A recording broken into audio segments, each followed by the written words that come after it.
It's the best time of the year. The winter and spring are in an overlapping stage, so we have double the sports to cover. Starting with an SU men's basketball team is trying to reach the best tournament of the year, March Madness. But at 13-12, the Orange need to rack up some wins, especially against two of the bottom four teams in the conference. And on the turf, Syracuse men's lacrosse welcomed the #1 team in the nation on Sunday, the Maryland Terrapins. After scoring 28 goals the weekend before, the task was a bit more difficult this time.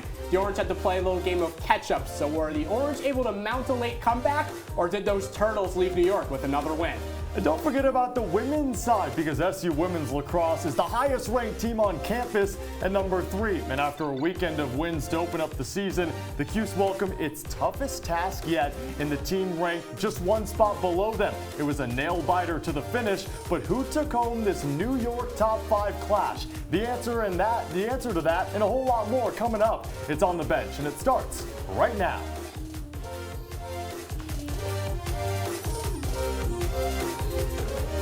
It feels so nice to say, welcome into our CitrusTV studios with Nick Zelaya. I'm Cameron Ezeir. Nick, we're back in our familiar quarters and we're joined by a whole lot of sports. I'd argue it's the best time of year. It is, Cam. We've got basketball, we've got lacrosse, but you know why this is a good time of the year? Tell me. You know, Cam, yesterday was your birthday, and these got crushed in my backpack a bit, but I had to give you some cupcakes. I think regardless, the cream got everywhere, but it's a cupcake. It's a cupcake regardless. You can enjoy those after the show. A very sweet gesture. Yeah, I'll put these to the side because guess what, Nick? When you mix great times in a familiar place, it's often a good formula. Now, add school records to the mix, and the formula spans far beyond good.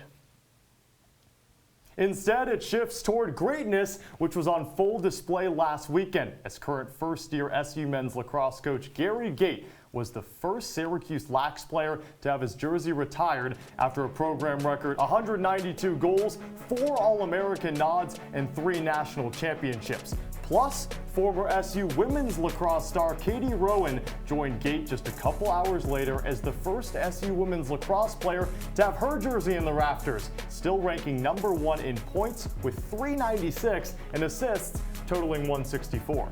Syracuse women's lacrosse senior attacker Megan Carney has been named the ICWLA Offensive Player of the Week after her performance against Stony Brook on Sunday. Carney had a team-high 7 points in the 12-11 win over the #4 ranked Seawolves and is now up to 14 points on the year, which ranks 2nd on the team.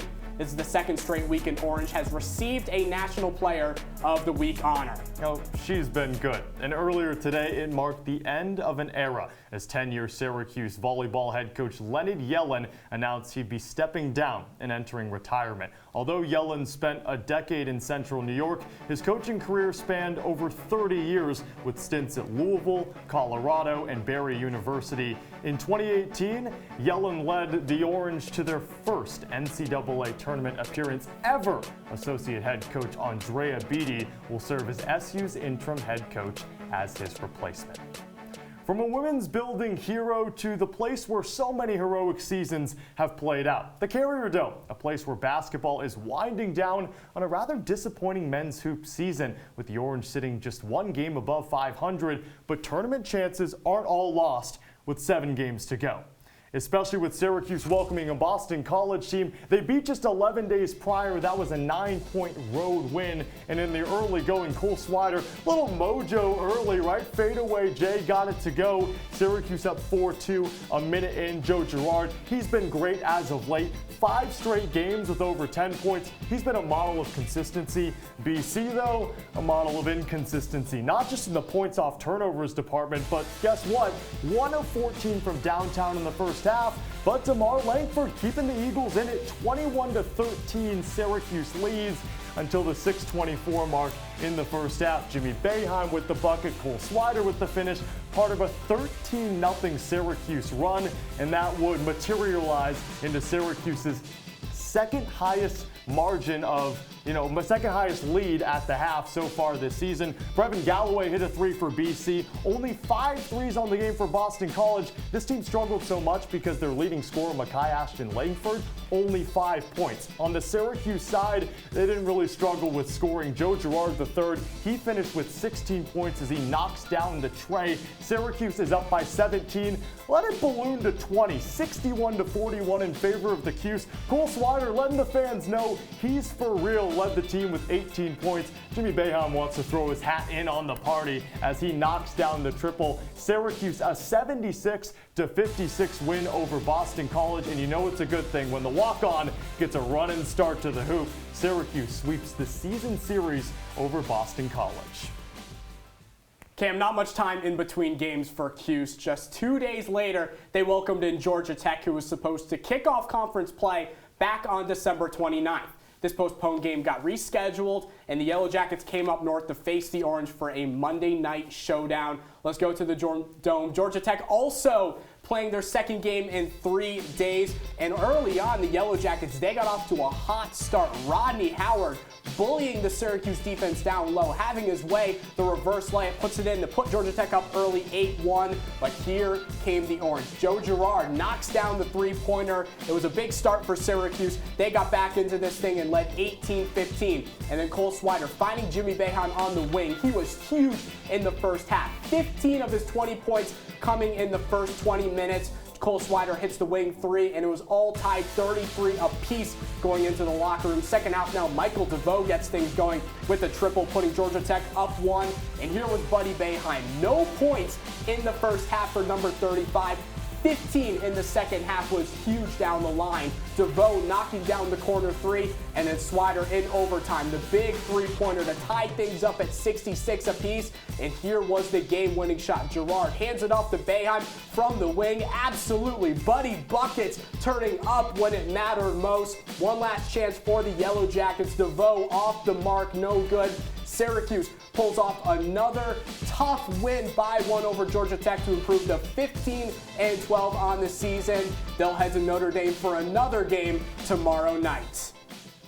So the men's team scrapped and clawed their way to a second straight win, while the women's basketball squad was just looking for one dub to bolster their resume as an ACC team well outside the tournament picture, sitting at 11-13 and losers of 9 of their last 12 games. Syracuse's opponent, 23rd ranked Virginia Tech, who is coming off consecutive wins over ranked opponents for the first time in program history. And Nick, it wasn't pretty. You could see it on the scoreboard. 102-53 in favor of the Hokies. Star of the show, Elizabeth Kitley. It helps when you have a 6'6" center inside, and the Hokies just dominated the Orange. Yeah, 4 scores scoring in double figures for Virginia Tech, and this is just the second time all season Syracuse has allowed 100+ points, but it was just an ugly showing. Virginia Tech had their way from the three-point line inside the paint. It was really all Hokies in this one, Cam. It was the second time in the last 5 games that Syracuse has given up the century mark as the Hokies pick up a 20-win season. That's the 6th in the last 7 seasons under head coach Kenny Brooks. And it didn't get much easier for the women's team because a few days later, oh, and this is what Christiana Carr had to say about the loss because it was pretty bad, Nick.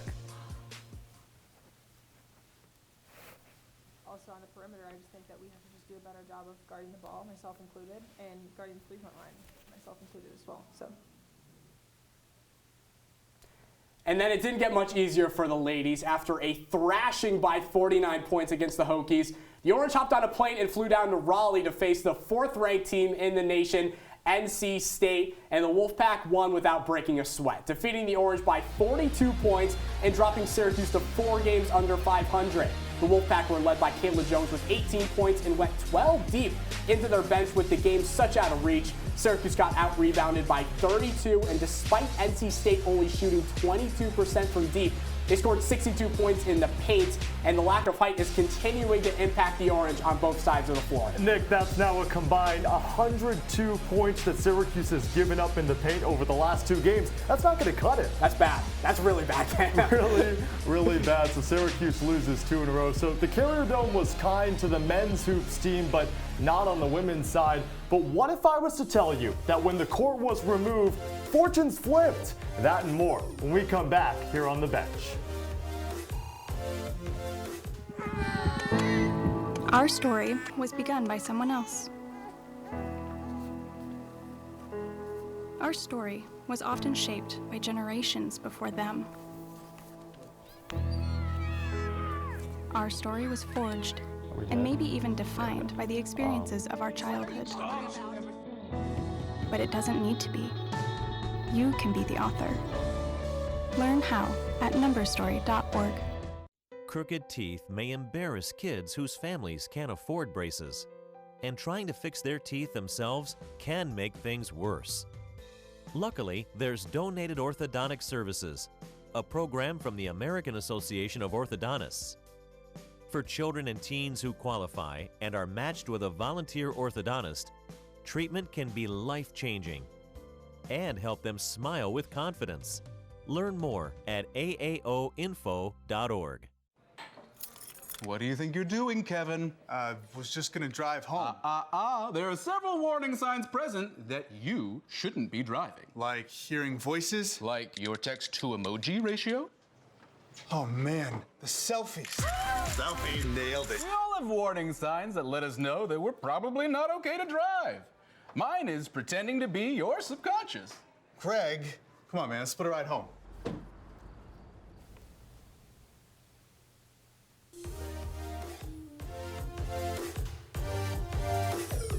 Welcome back into On the Bench. He's Nick Zelaya. I'm Cameron Ezeir. Nick, maybe I haven't been in Syracuse for long enough, but is the Salt City a lacrosse hotbed? Well, Cam, I've heard that this program, this history of Syracuse, it's well rooted, especially with lacrosse, and they've now got a very famous player who's now the coach. The East Coast is a good spot to play lacrosse, and Syracuse is the hot spot for colleges. It definitely is. Well, whatever sport that you believe the 315 community sways toward, Syracuse men's lacrosse isn't as revered as they once were. In fact, the number 9 Orange are without a win over a top-ranked team in 5 years. But sitting at 1-0, the Orange had an early season chance to rewrite that narrative, as Syracuse welcomed last year's runner-up and this year's best team in the land on the day Gary Gait got his jersey retired, the first player in Syracuse men's lacrosse history to garner that honor. Number 22 would overlook Syracuse's poor shot. That's Anthony DeMeo, low to high with the goal. It's now 2-0 Terps. How about Logan Wisnauskas takes the contact? It doesn't matter. The 5th year actually played on Syracuse in 2017. He redshirted, transferred to the Terps. That's a good idea. 2 goals in the first quarter. Terps up 4-0 after the first. Where's Syracuse going to get their offense? Well, it's Tucker Dordovic, makes it 6-3, bounces it into the back of the net. He had a hat trick. So did this guy in the waning moments of the first half. Wow, that's a bullet from Lucas Quinn. He didn't even play last week. It didn't matter, made an impact in this game as he had a hat trick. It cut the halftime deficit to just 1. But Maryland has this guy. That's why they're number 1. Logan Wisnauskas. He stings the top right corner. That's his 3rd out of his 4 total goals. And then the goals started to pile in. Maryland, that's 4 minutes into the 4th quarter. They're up by 4. Now it's 13-9. But Tucker Dordovic, he wants it to keep going, right? 5 goals to his name. He's incensed. We're still in this game, he says to his teammates. 10th goal in 2 games this season. But this is why Maryland is number 1 in the country. They score at a high clip. And our own Nick Luttrell has more. Last week, Syracuse scored 9 goals in the first quarter. Today, the Orange scored 0 as they fell 14-10 to top-ranked Maryland. And as Coach Gait explains, being down early on in the first quarter was the difference in the game. You spot them 5, and then you spend the whole game trying to get close. You get close, but then they're going to get their possessions, and you end up, losing by 4. So we just got to trust in what we're doing and communicate better, and we just need to really buy into what we're trying to do. Definitely kind of a slow start for us. I mean, it just feels awesome to be out there on the field with these guys. I think some mental errors early in the first quarter that we probably could have, not done with. But once we got going and we got the ball moving, we kind of figured out what they were giving us. Let us get going there. This was a positive step in the right direction to be able to compete and not give up a game and not just quit. So that's a first step. I just don't think they knew where they stood. All they remember is last year. I'm expecting that we'll learn a lot from this, and it's going to help us for next week. A bright spot for the Orange was goalie Bobby Gavin, who had 11 saves on the day. Now next up for Syracuse, they'll travel to face the other number 1 as they'll go against Virginia on Saturday at noon. Reporting for the Dome, Nick Luttrell, CitrusTV.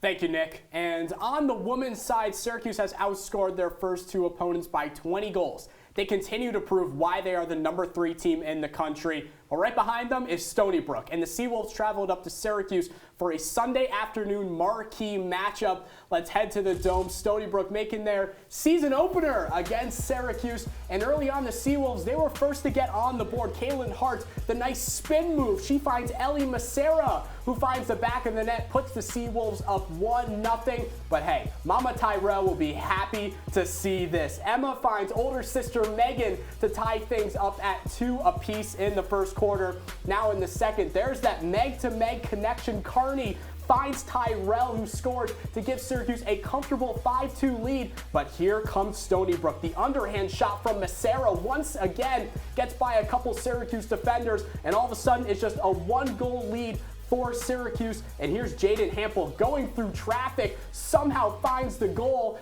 and only a 6-5 lead for Syracuse heading into the locker rooms. Third quarter now, Stony Brook, they came out hot. There's the goal from Ellie Macera. She had 4 goals on the game to make it a 1-score lead. And then all of a sudden, Stony Brook takes a 9-8 lead, a 3-0 run in a span of 61 seconds. Hey, maybe it's a little bit of luck of the Seawolf, but here comes Syracuse. Tyrell once again finds the back of the net, her 4th goal of the game to put Syracuse up 11-9.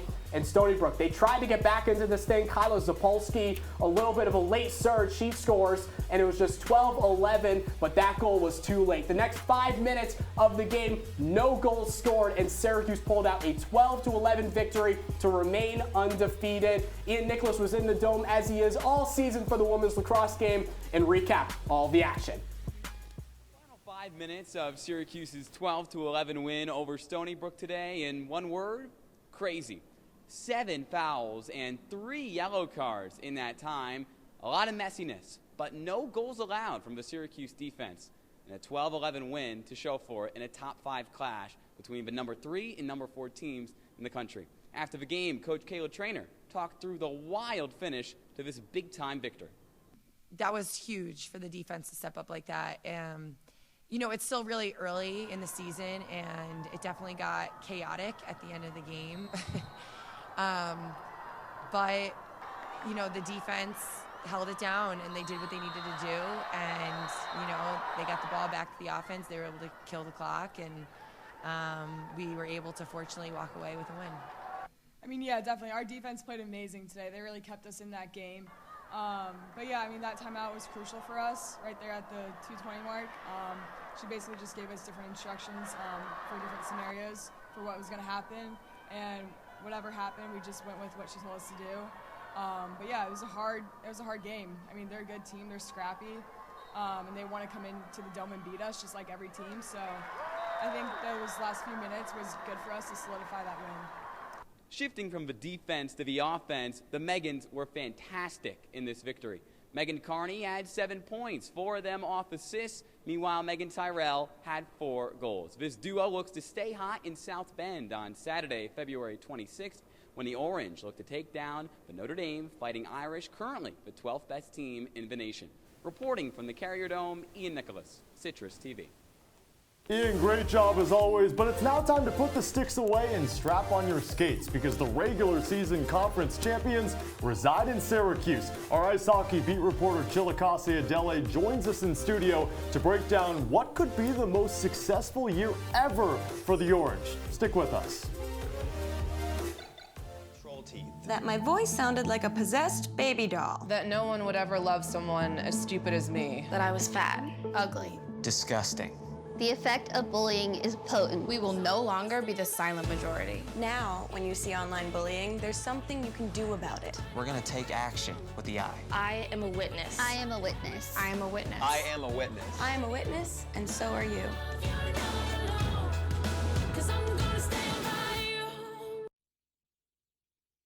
I see you mobbing over her. Let's go. Let's mob. Let's crawl. Let's crawl. Let's crawl. Hey, yo, we mobbing. Come on, girl. Let's crawl. Hey, yo, let's crawl. Hey, yo, let's crawl. Hey, let's crawl. Hey, yo, let's crawl.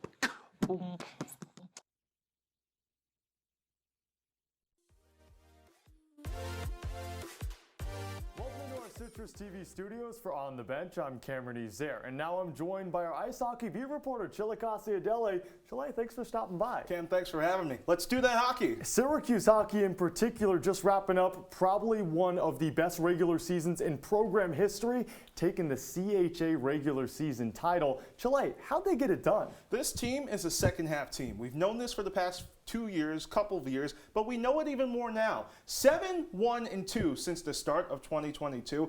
5-0-1 in January alone. This is a balanced team. They get it done on offense and defense, and the goaltending has been solid.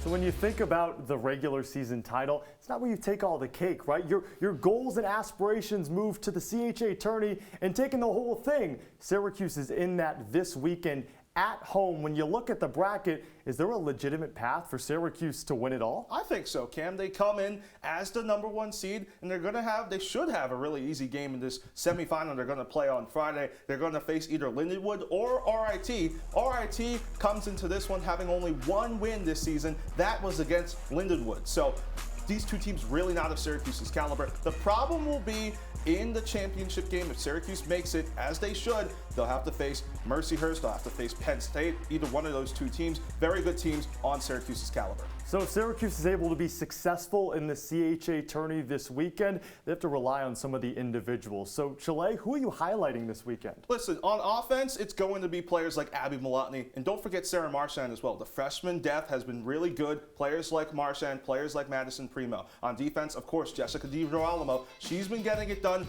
leads the team in blocks, 16 points on the season. In goal, Ariel DeSmet. A couple weeks ago, 99 saves in 2 games against Penn State. She's been rock solid, and she'll continue being rock solid this weekend. That's our very optimistic ice hockey beat reporter, Chile Cassiadelle. You can follow him on Twitter at CiadelleTV for live coverage from this weekend as the Orange try to take the CHA tourney at home. Chile, thanks for stopping by. Thanks for having me, man.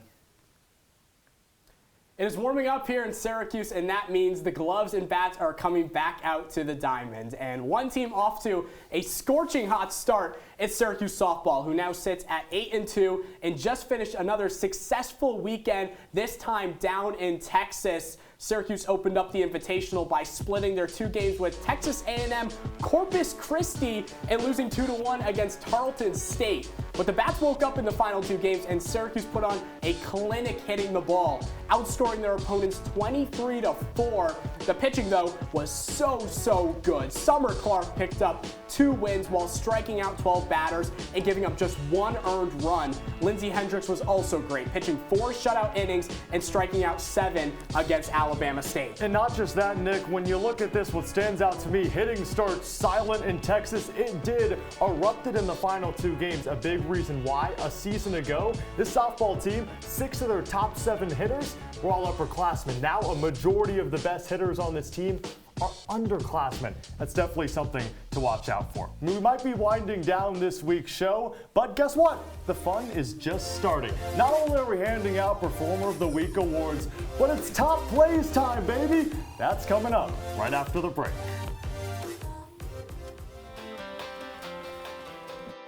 OTN is on all your favorite apps: Apple TV, Fire TV, and Roku.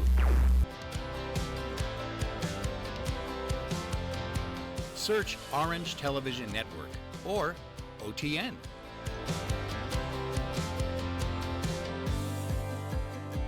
OTN has its best shows, short films, and CitrusTV on demand. Family and friends can watch OTN too.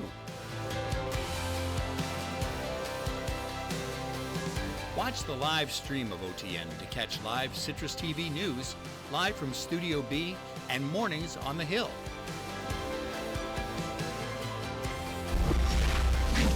On or off campus, watch OTN anywhere.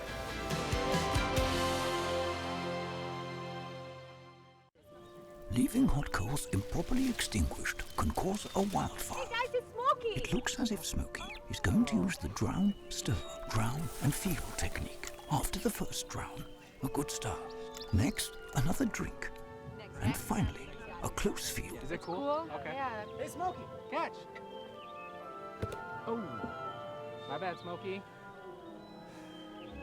Only you can prevent wildfires.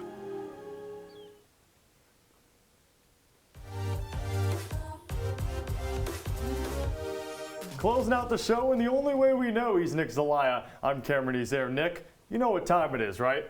We got top plays. We got top plays on tap. Let's head to number 5 on the benches top plays, and you got to start in the Syracuse game against Louisville. Frank Anselm doesn't get a lot of minutes, right? But when he does, Shamalama, right? Got up with it, took the hoop and the harm. That's easily number 5 on our list. Number 4, we head down to Pittsburgh. Syracuse and Pittsburgh women's basketball. And hey, this thing went down to the wire. But you know who came up clutch? Tisha Hyman turning around the fadeaway. Jay knocks it down with 9.4 seconds to go. The go-ahead bucket. Hyman was huge in this one, scoring a career-high 31 points, leading the team to a victory. And hey, Tisha Hyman's been doing it all season long, but this was a huge bucket for her and the team. She's an awesome guard. Let's go to the men's side for another amazing guard. Joe Girard, mentioned it earlier, right? He's a model of consistency as of late, and against Boston College on February 8th, he tried to bring a little bit of the shimmy shake. How about it? How do you do? Let's have this dance.